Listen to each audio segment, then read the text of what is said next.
we sometimes say that we're kind of like, Carnival meets Maroon 5.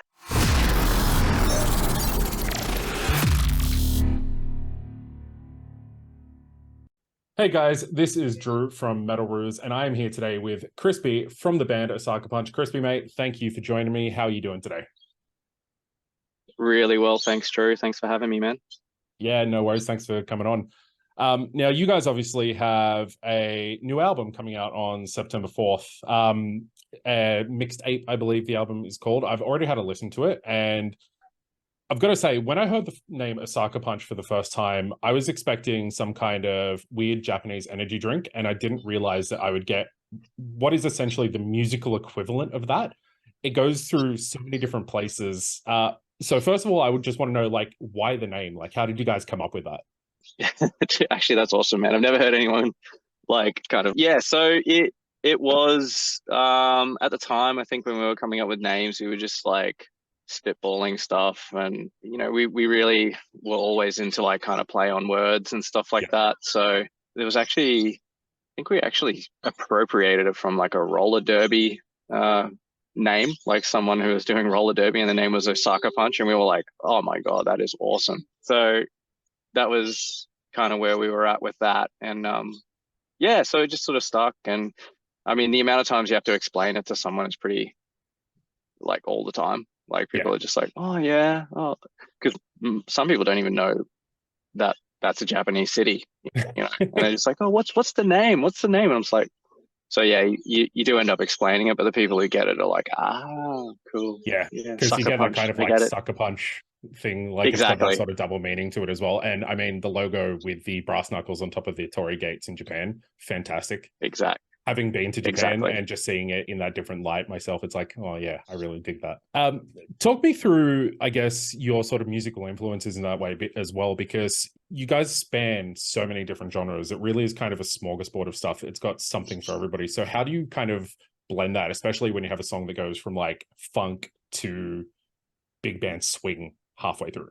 Yeah, so I think the influences are pretty diverse. Like, some of the main ones for us, in formative years and stuff, was really early Faith No More, early Incubus, early Chili Peppers sort of stuff. And that also kind of like morphs into a bit of a, Mr. Bungle kind of vibe, and Secret Chiefs 3 and stuff like that. So that, and then just over the years, we've always just had such diverse listening tastes. Like for instance, our singer, he doesn't even listen to like rock and metal or anything like that. He just listens to like funk and groove stuff and singer-songwriters and stuff like that. Anything which has like a really juicy vocal and all that in it. Yeah. But then the rest of us, like the other three members, Blair, Reggie, and myself, probably retain the kind of modern metal sort of influence as well. Stuff with like tricky rhythms and bits and pieces. So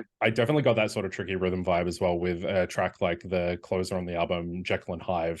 I'm a big instrumental guy myself, and then hearing that sort of 80s sci-fi groove, then going to these crunchy riffs, I absolutely dug it. The whole album is fantastic. I had it on repeat last night, and I just couldn't stop listening to it. You guys have done a really good job with it. Oh, thanks so much, man. Really appreciate that. I'm glad you like it. Talk to me about sort of gear and stuff that you use to record it as well, because the crunchy sort of funk tone, my girlfriend actually likened it to one of the, like a Maroon 5 song or something, that kind of crunch tone. Obviously, there's synth and stuff like that in there. You've got the big band stuff in a song like Too Old for This Shit. Talk me through sort of the gear you use to record it. We, like for myself, like guitar-wise, like I use the same stuff for the recording that I use live. Always just seems to kind of work for me. So a couple of different amps I use. It's all stuff that I've just had over the years, but love my Mesa Boogie amps and my PV 5150 that will go to the grave with me. Absolutely. So yeah, all the rhythm guitars are kind of done with two different amps, and then the clean stuff, my Mesa amp actually has a really good clean sound as well, so I'll use that. Or sometimes even just use like a plugin, like a neural DSP plugin or something like that for cleans. But yeah, it's funny that your girlfriend mentioned the Maroon 5 thing. We sometimes say that we're kind of like, Carnival meets Maroon 5 at times. So Carnival are absolutely one of my favorite bands, and I definitely saw a lot of the influence in the songs. So that's a good way. Good on my girlfriend for picking that up. She'll Yeah, be proud of yes. herself for that one. Now, if you had to pick a favorite song off the album, I mean, they're all absolutely fantastic. And I know it's probably like picking a favorite child, but if you had to say one track from the album to get people into Osaka Punch, what would it be? Uh Probably How We Operate, I reckon. Yeah. It just seems to kind of like span like all of the different things that we do within the band. And yeah, I guess it's a good snapshot of what we do. Yeah, So if you like that song, you'll probably dig the rest of the record or the rest of our material. But yeah. yeah, I think that one's kind of got something for everyone. And when we wrote that song, we were really happy with it, and we kind of like thought, if we can use this as a benchmark, you know, just don't do anything worse than this. Um, then we're probably on a good wicket. So yeah. Yeah, no, it's definitely a track that rates highly up there as well. And that was a track that released. I know you guys did a music video for it quite some time ago, and your last album, I believe, was in 2016. Why sort of the long drink between music? Yeah, so it originally it was meant to come out in 2019, funnily enough. And so there wasn't meant to be that much of a gap. Everything kind of ground to a halt kind of around 2020 and all that sort Yeah, of stuff. Yeah, it was a real challenge to kind of get it finished and all that sort of stuff. And then one of the other things that is always a challenge is that we record everything ourselves as well. yeah, So unfortunately that kind of is a blessing and a curse, because you sort of don't have this deadline kind of looming over you, and it's really just up to yourself to kind of like really push it along. yeah. So it's quite a challenge. So I'll definitely say that not having an end date in mind is probably the worst thing that we could ever do as a band. And yeah, we take a long time to write as well. Yeah. So the songwriting process like gets stretched out a lot. So we'll come up with something, and then we'll pull it apart and redo it. We'll take the outro and we'll put it at the start and make it the intro, and then we'll try, you know, all these different variations and Yeah. realize after all of that it was the best when we first did it, it. it was good when you first started with it. Yeah, you got to trust your gut sometimes, but Yeah, so that's probably a lot to do with it. We're definitely not planning to take as long to do the next one, so good. you can hold me to that. I myself am looking forward to my next introduction of Osaka Punch as soon as I can possibly get it. And I hear you guys are actually going to be taking it out on the road. I believe your tour kicks off in Brisbane on the 29th of September. How long has it been Yes. since you guys last toured?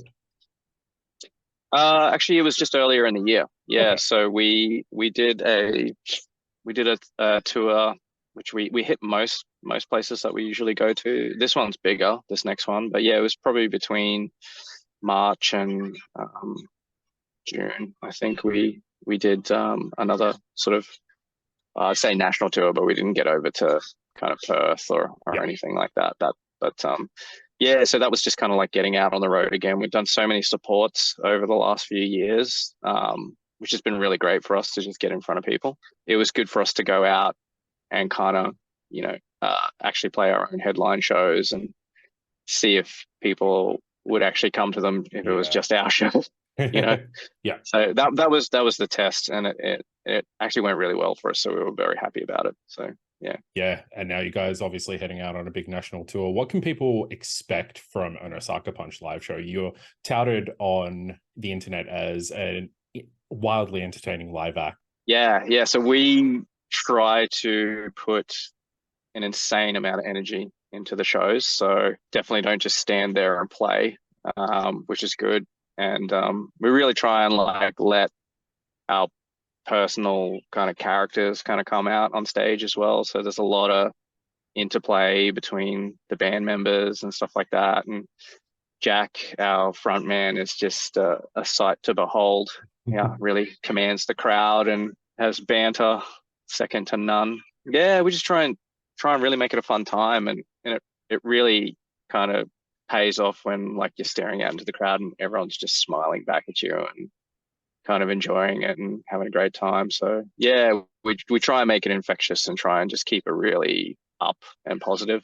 And I think people really resonate with that. So yeah. And we're just going to play a bunch of new songs. So pretty much the majority of the new record, we're going to play live, long time between drinks. And I think we owe that to the people who've seen us. So yeah, so we're really looking forward to it.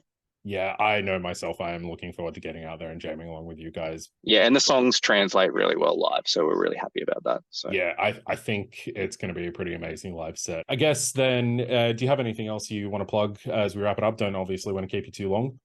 No, so mainly, yeah, just the tour, starting on the 29th September. Obviously a record comes out on the 4th as well, which is going to be on all your streaming platforms and stuff like that. But if you want to support the band, we've got a digital release on Bandcamp as well, which goes directly to us. So, which is great. For the first time ever, we're releasing music on vinyl. And thanks to Alex from Supercut Records and the Dream Division for pulling that together for us.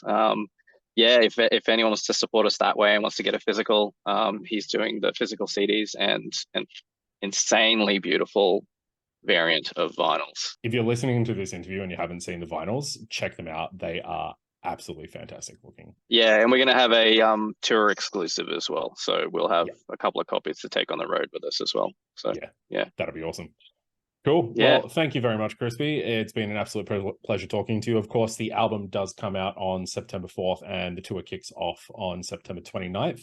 And I hope you guys actually come out and see Osaka Punch, jam along with me and Chrispy here, because I think it's going to be an absolutely fantastic show. Thanks, Drew. Appreciate it, man. Cheers.